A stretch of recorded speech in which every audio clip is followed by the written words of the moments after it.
واش هادو ماشي باديه؟ واش هادو دابا اللي جايين يكذبوا على الشعب المغربي، يكذبوا عليه ويقولوا له باغيين يدافعوا على الفقراء اللي كيزرعوا الكيف من خلال تحرير ديال هذه الزراعه تولي مسموح بها، ويولي الحيازه ديال الكيف وديال المخدرات لا يؤاخذ بها القانون في اطار مقاربه حقوقيه. بالله عليكم هو هذاك؟ بغيت نسولكم، هل الشر ياتي بالخير؟ هل يمكن ان تتنمى مناطق الشمال الجباله والريف بهذا الشيء؟ هل حين سنسمح بالكيف لا قدر الله ستتسع رقعة المخدرات أو ستضيق؟ ستتسع. وحين ستتسع ستكثر المصائب في المغرب كله، وبالتي وعلى السمعة ديال البلاد، وغادي تكثر الجرائم. ما عمرنا ملي كنا صغار سمعنا شي واحد قتل باه لمو. هذه دابا بضع سنوات ولينا كنسمعوا الناس كيقتلوا الاصول ديالهم، السبب هو المخدرات. نعم، اذا كانوا تما ناس مظلومين انا اول من يناصرهم باش نرجعوا لهم الحق ديالهم.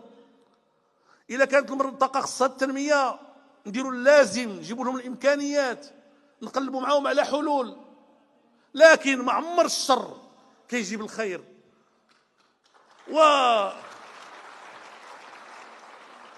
لو كان هذا السيد هذا اللي كيقول بلي باه فقيه، غير يعاود يقرا شويه داك الشيء اللي قراه باه، كيظهر كل شيء يقراه بالمقلوب. وراه كيعتز باللي هو كان كيصلي بالناس بلا وضوء. ظهر لي داك الشيء اللي باغي يدير بالمغاربه دابا. الله تعالى الله قال لك اسيدي هاد العشبه غنخرجوا منها الدواء. طيب قول لنا سيدي دابا علاش ما نخرجوش منها الدواء دابا نيت؟ فين هاد الطلب ديال الدواء؟ جيب لنا هاد لي كوموند سيدي نشوفوهم، جيبهم لنا. الكيف اللي تيمشي للادويه كيرد 14,000 درهم للهكتار، والكيف اللي تيمشي للمخدرات كيجيب بين 40 و 50,000 درهم للهكتار. هذه شرعنه للمخدرات ودمار مبيت لأمة بكاملها، وخطر لفكر انفصالي لا قدر الله. خاص الشعب المغربي ينتبه. أنا كنظن بعد اليوم خاص الفروع ديال الحزب، خاص الجمعيات ديال المجتمع المدني، أنا نقول لكم ما تتفقوش معايا، درسوا هذا الشيء، درسوه وشوفوه، وافترض سيدي فيها منافع.